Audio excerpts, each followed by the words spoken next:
Hi guys! Welcome to my YouTube channel. So ngayon, nandito kami sa abandonadong farm. At kasama ko yung kaibigan ko si Daisy. Hi guys! As you can see, nagtatayo kami ngayon ng tent. At maya-maya lang itutur ko kayo sa abandonadong farm kung anong meron dito. At alam kong exciting kasi wala pong nakakagawang iba nito kundi si Malaya lang. Sige guys, mamaya na lang ulit. Bye guys! Be, sa dami-dami ng pwedeng challenge, ba't ito napili mo? Pang-viral kasi itong mga gantong content. Sigurado ka ba? Balita ako may multong nagpaparamdam dito sa lugar na ito.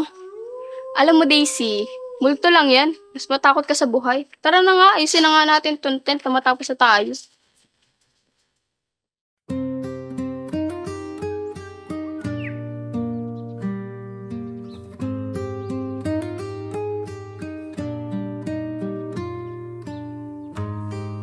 Guys, alam niyo ba? Noong bata pa ako, mahilig akong umakyat ng puno. Gusto niyo ba akyatin ko yan? Sige, akyatin natin. Ayan oh.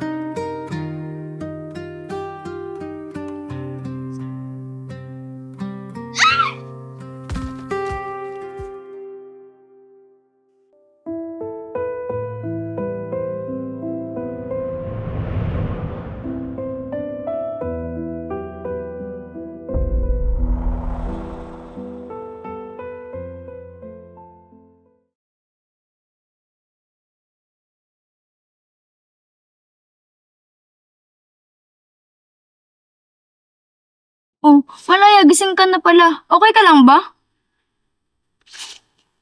Yan nangyari. Nadulas ka. Ayusin mo baka maano ka.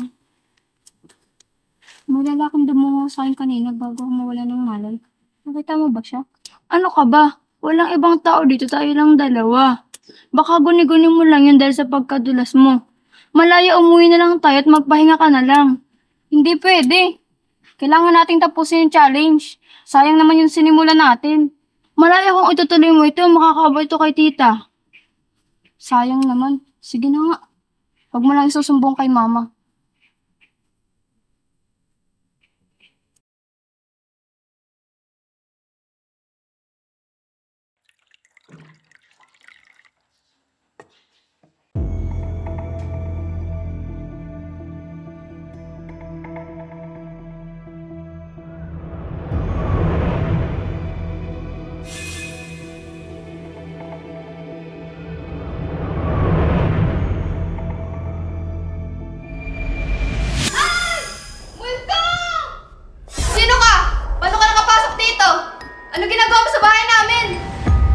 Kailangan ko ng tulong mo. Kailangan ko ng hostisya sa pagkamatay ko para makatawid na ako papunta sa langit. Ano pinagsasasabi mo? Pwede ba? Layuan mo nga ako!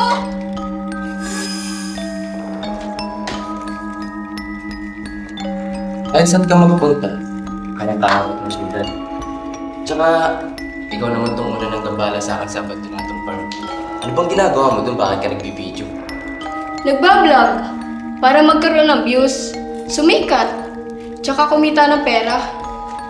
Nagbablog? Nagbablog? Yung magbibideo tapos ipopost sa online. Online? Ah, internet! Oo, internet! So, artista ka? Hindi, vlogger. Ilan na ba ang tagapanood mo? 11,000. Kaya nga ako nagbibideo para mas dumami pa. Aha! Alam ko na. Kapag nasolve mo yung case ko, sigurado marami manonood sa'yo. Marami pa susuporta sa'yo. May point ka. Kasi lahat ng lumalabas sa FYP ko, puro nawawalang sa bungeros. At ang daming views pa. Kaya sigurado ako pag natulungan kita, sisikat din ako. Dadami ang views ko. Sige na, pumapayag na ako. Go na! Deal.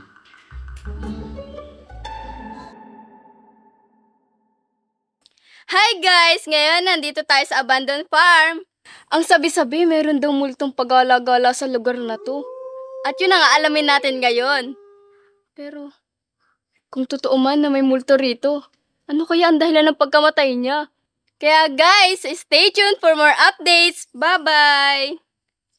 Uy, May iba pa bang multo dito sa farm? Wala na. Ako lang. Tara na, pumasok tayo. Tara na.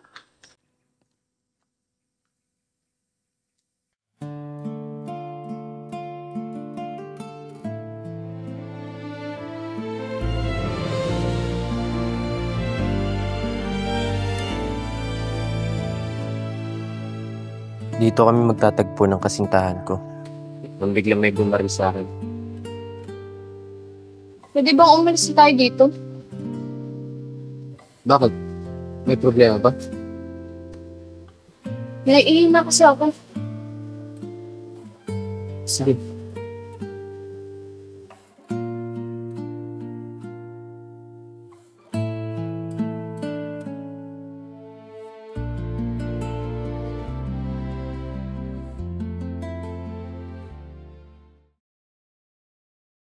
Di na naninirahan ng pamilya mo sa Pilipinas. Simula nung nawala ka, pumunta na sila sa Amerika. Hindi nga nila alam kung buhay ka ba o patay. At sabi din ng mga kamag-anak mo, bigla ka na lang daw nawala nang walang nakakaalam. Malaya! Ma, andiyan ka na po pala. Hindi ko naman po alam na darating ka agad.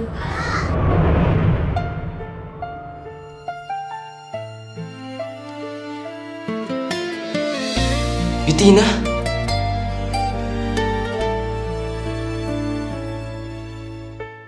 Pagdala na muna sa kusina. Siya, mamamahinga na ako. Magluto ka. Okay po.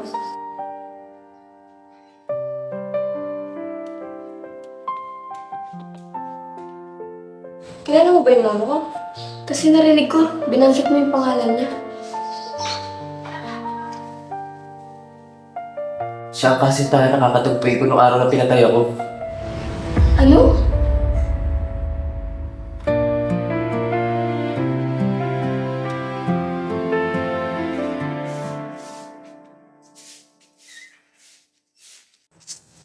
Ma, Ano?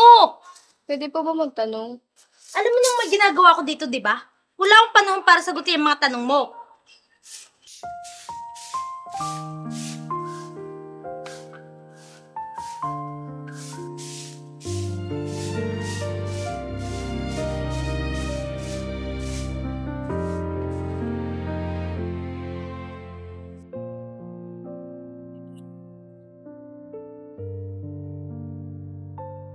Sigurado ko bang ito na yung bahay ng kaibigan mo?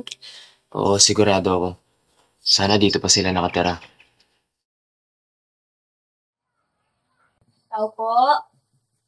Tao po. Tao po!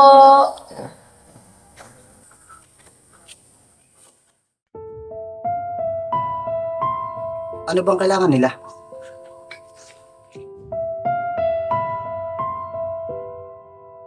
Ako ngayong kaibigan ni Danilo. At bakit mo natanong sa akin? Ano bang kailangan mo sa kanya? Ano sasabihin ko dito? Sabihin, nanggagawa ka ng vlog about sa akin. Tsaka, ako naman yung dating kasintahan ng mama mo. Gumagawa ako ng vlog about sa case ni Danilo. Kasi na-curious ako. Siya pala yung dating kasintahan ni Mama. Ha? Ikaw pala yung anak ni Bitina? Kaya parang kamukha mo siya. Kung sa akin mo tatanungin si Danilo, walang nakakaalam kung paano siya nawala.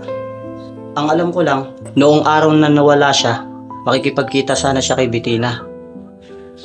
Sasabihin ko nga sana kay Danilo na pinex-marriage na si Bitina kay Alfredo.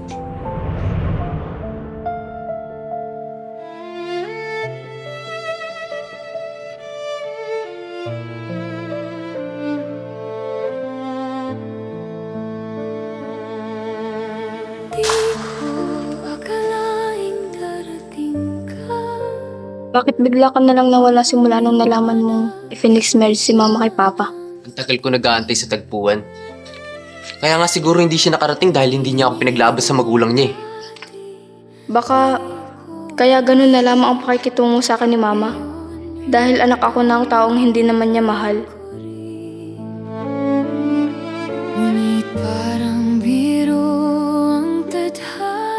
May bala ka pa bang ituloy, sus? Mas masakit pa yung nalaman ko kaysa sa pananatili ko dito sa farm. Nagsisimula pa lang tayo. Gusto mo na agad sumuko. Kung gusto mong tumawid sa kabilang buhay, kailangan nating malaman kung sino ang pumatay sa'yo. At isa pa, nag-invest na tayo ng time at effort. Sayang naman yung sinimula natin. Ano pa bang rason para ituloy ito? Hanggang dito na lang ba tayo? Malaya, kailangan mong panoorin to.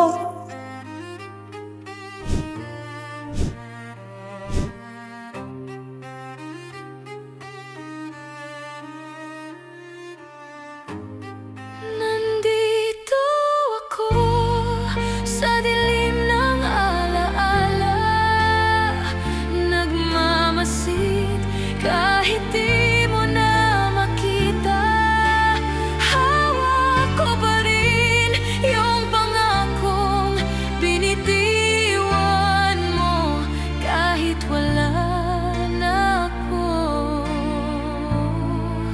Nandito ako.